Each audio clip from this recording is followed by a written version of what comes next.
Vamos agora para o último slide, que é o livro Libertação, em que o André Luiz está com o nosso mentor, que é o Gúbio. O Gúbio é o mentor do livro Libertação, Célio André Luiz. E temos um tema interessante, licantropia.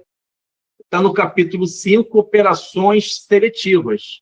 Operações Seletivas, o nome do capítulo do livro Libertação, capítulo 5.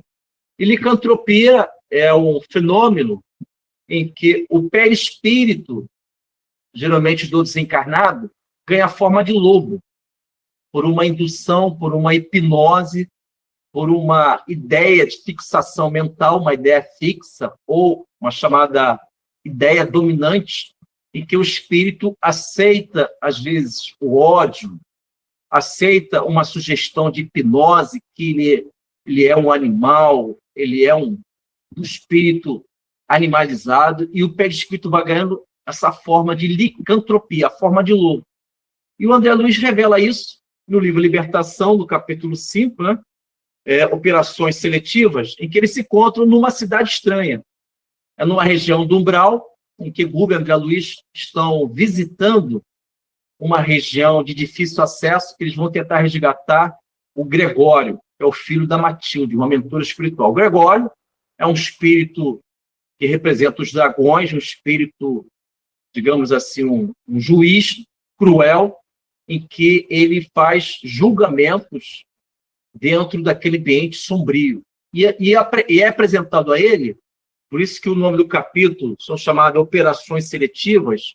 Eles selecionam os espíritos que desencarnam aqui na Terra, que têm uma culpabilidade, um remorso, que não consegue superar esse remorso para o arrependimento eficaz, ficou somente no remorso, não quer resgatar o passado.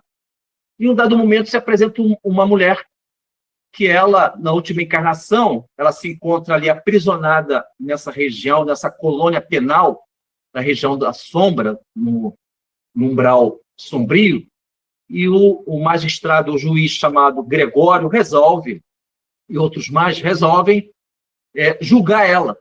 Ela fez 4 abortos, e nesses abortos, o que parece que ela levou essas crianças à morte, de forma intencional. E ela, com muita culpa, aceitou a indução à hipnose, e todos viram, inclusive André Luiz e o próprio Rúbio, e os demais viram o perispírito dela se transformando em loba. Ele começa com as palavras, você é uma loba. Olha a hipnose, é uma sugestão perigosa. A tal ponto que ela aceita essa sugestão, essa hipnose, esse elo vibratório venenoso, de mente para mente, e ela vai ganhando a forma perispiritual de loba. Uma vez que ela ganha essa forma, ela infelizmente, aceitou, pelo remorso excessivo, pela culpabilidade, sem a preocupação de resgatar espiritualmente, e viveu esse fenômeno desagradável, que é a chamada licantropia. Pois não, Paulo? Oi, Carmério. Licantropia é um fenômeno do mundo espiritual para o plano espiritual, né? Se as pessoas fixarem bem, mentempsicose é igual, é diferente? Como é que é isso? Grande Paulo. O Paulo pergunta, mas já sabe as respostas.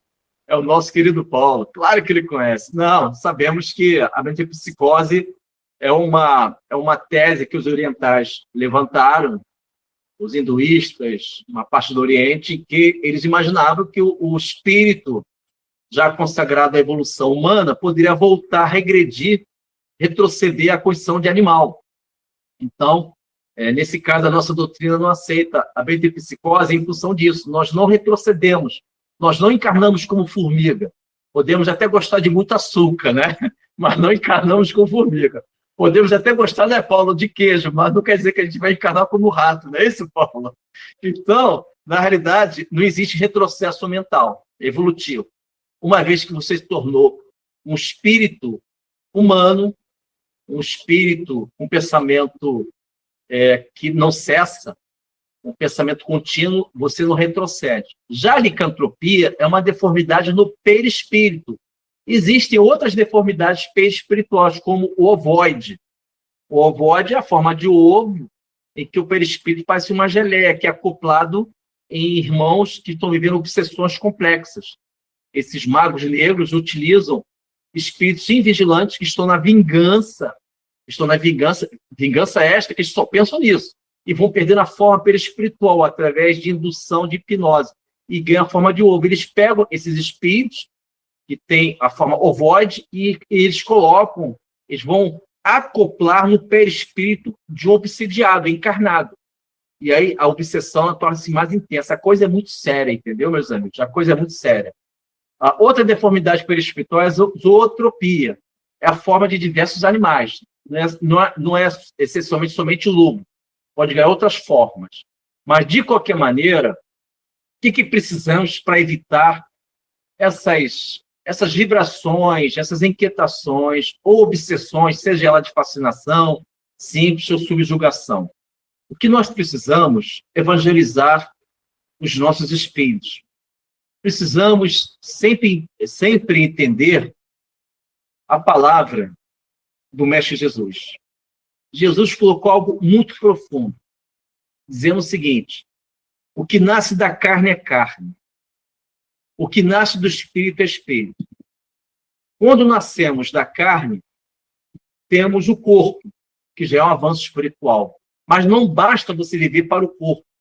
O nascimento da carne, ele requer o auxílio do pai e da mãe. Somos gratos. Mas nascer do espírito exige muito mais.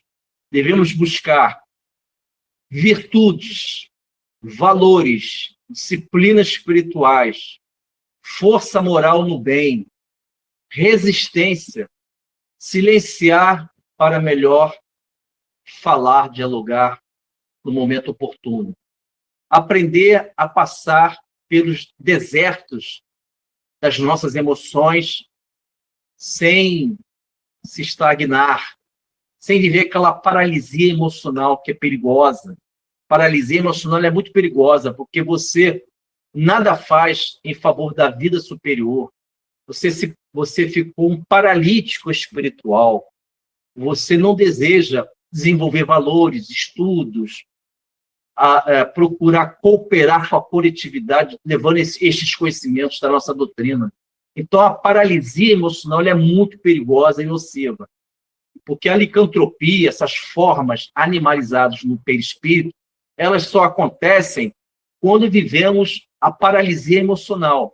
Estamos estagnados na vida. Vocês devem lembrar de um personagem que é mencionado como Bartimeu, no Evangelho do Senhor Jesus. Vocês lembram do Bartimeu? Bartimeu ficava na calçada, era cego e mendigo. Então, isso na época de Jesus. E quando Bartimeu ouviu falar em Jesus, Jesus estava passando próximo dele, naquela aldeia, Bartimeu estava sentado na calçada da vida, segundo as Escrituras. É um grande símbolo. Não podemos ficar sentados na calçada da vida. Devemos viver o protagonismo da nossa evolução. E Bartimeu conseguiu sair da calçada da vida. Quando ele escuta a multidão dizer Jesus, Jesus, Bartimeu era cego, mas a cegueira não impediu que ele pudesse ouvir. Olha que interessante. Olha só que ensinamento. Ele estava na calçada, se ergue, porque a cegueira não impediu que ele pudesse ouvir. Ele tinha um plano B na sua evolução, a ponto de ele ouvir Jesus, e ele começou: filho de Davi, tenha misericórdia de mim. Jesus, filho de Davi, tenha misericórdia de mim, a ponto de ele viver uma exaltação e Jesus manda chamá-lo. Ele se ergue, sacode a capa, vai até Jesus e Jesus fala: o que queres que eu faça? E ele diz: eu quero voltar a ver, voltar a enxergar. E aí assim Jesus curou ele. Então, quando Jesus passa nas calçadas das nossas vidas, primeiro, se nós aceitarmos, saímos desta calçada, dessa estagnação emocional, ficamos em pé. Primeiro avanço. Segundo avanço, o meu limite não impede de viver com Jesus. Bartimeu era cego, mas pelo ouvido ele ouviu Jesus.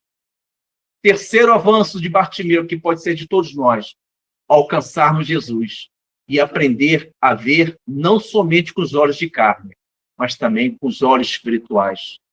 Então, meus amigos, sejamos felizes, sejamos a luz do mundo, sal da terra, e que possamos viver segundo os princípios libertadores do Evangelho do Senhor Jesus.